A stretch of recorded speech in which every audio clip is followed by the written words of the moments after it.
This video is brought to you by Powder and Pour, your go-to for naturally hand-packed, small-batch hot beverages. Indulge in flavors like white chocolate, cheesecake, hot chocolate, and discover the joy of slow, comforting sips made from only the finest natural ingredients. Warm up your day with Powder and Pour, because every cup should be an experience. Hey everyone, welcome to Sleep to Me videos. Thank you so much for stopping by and joining me tonight. If you enjoyed chilling nighttime stories like this one, make sure to hit that like button and subscribe so you don't miss any of our future tales. Now, get comfortable, turn off the lights, and let's dive into tonight's story. Preface. Title: The Forgotten Town. Nathan drove for hours down the winding forest roads, following a map that looked older than the car he drove. He wasn't supposed to find this town, at least not according to the GPS, which blinked no signal long before the first bend. But curiosity had always been stronger than caution, and the rumors he'd heard about Hollow Ridge had been impossible to ignore. The town was hidden deep in a valley, surrounded by dense trees that seemed to close behind him as he approached. At first glance, it looked like a place abandoned decades ago. Crumbling houses, boarded-up windows, and streets choked with weeds. Yet something about the air felt alive, almost watching him. A single streetlight flickered in the town square.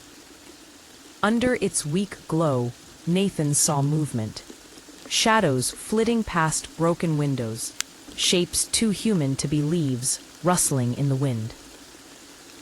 His instinct screamed at him to leave, but he parked anyway.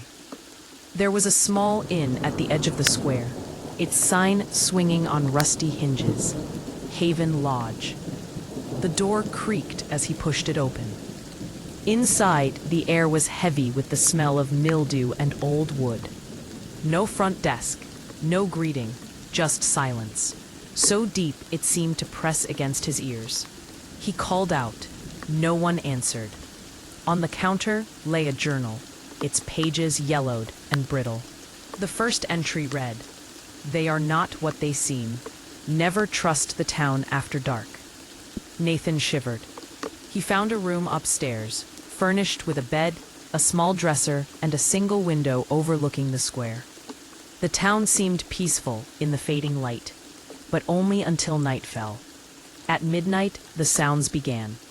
Faint footsteps outside his door, whispers carried on a wind that didn't exist, scratching at the walls like fingernails on plaster.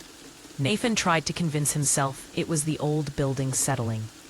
Then the whispering came closer. "You shouldn't be here." He bolted upright. No one was there, but when he looked in the mirror, he saw something impossible.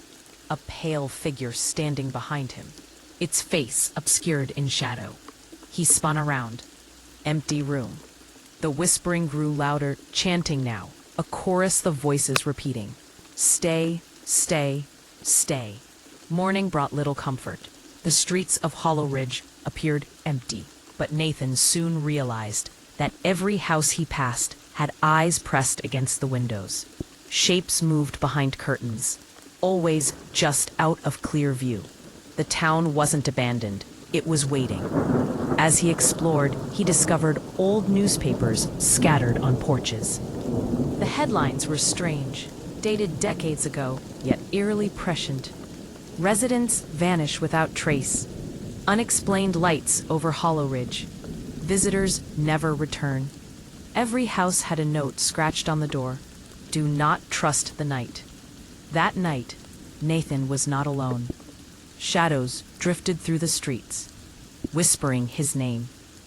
Windows showed glimpses of figures he hadn't seen before. Some human, some grotesque distortions, eyes too large, limbs bending unnaturally. He realized the town was alive. It watched, it learned, and it fed on fear. Nathan returned to the inn, desperate for answers.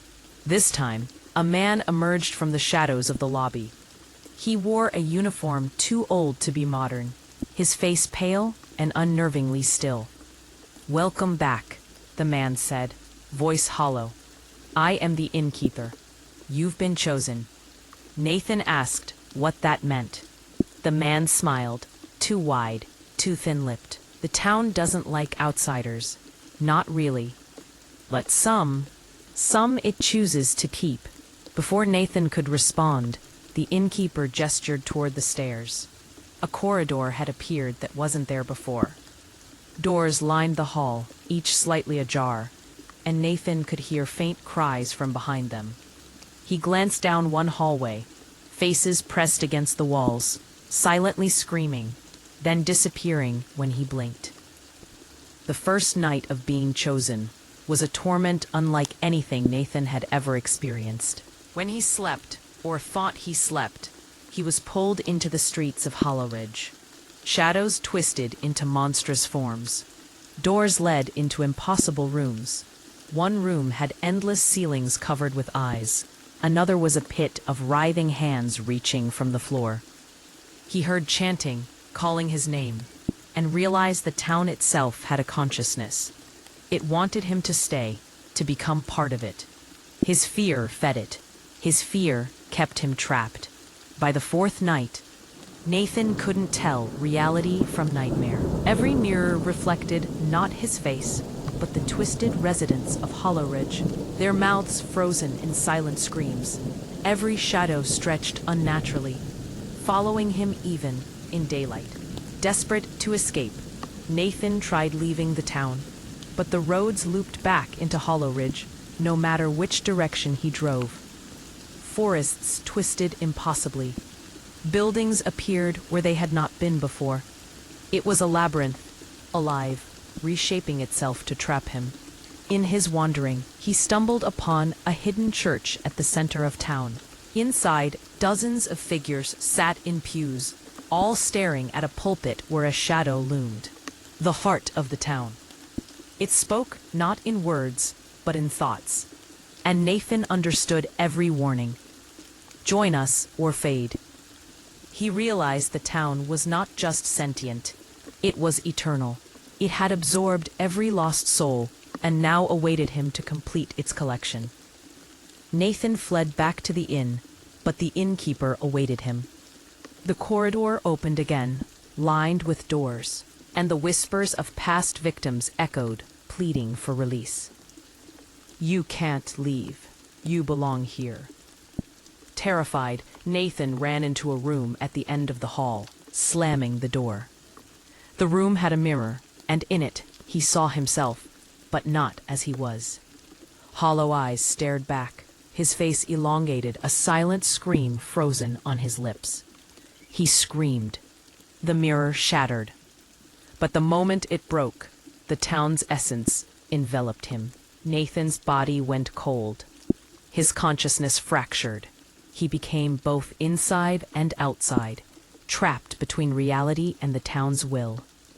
He was now part of Hollow Ridge, another whisper in the walls, another shadow in the streets. The inn fell silent again. A new visitor drove down the forest road, GPS failing, curiosity burning, unaware of the town waiting to claim them. Hollow Ridge still waits. It reshapes itself nightly, always hungry, always patient. And every lost soul becomes part of the town, trapped, whispering, screaming silently behind the walls. Somewhere, deep in the valley, a road leads to the town, waiting for the next traveler to stumble into its grasp.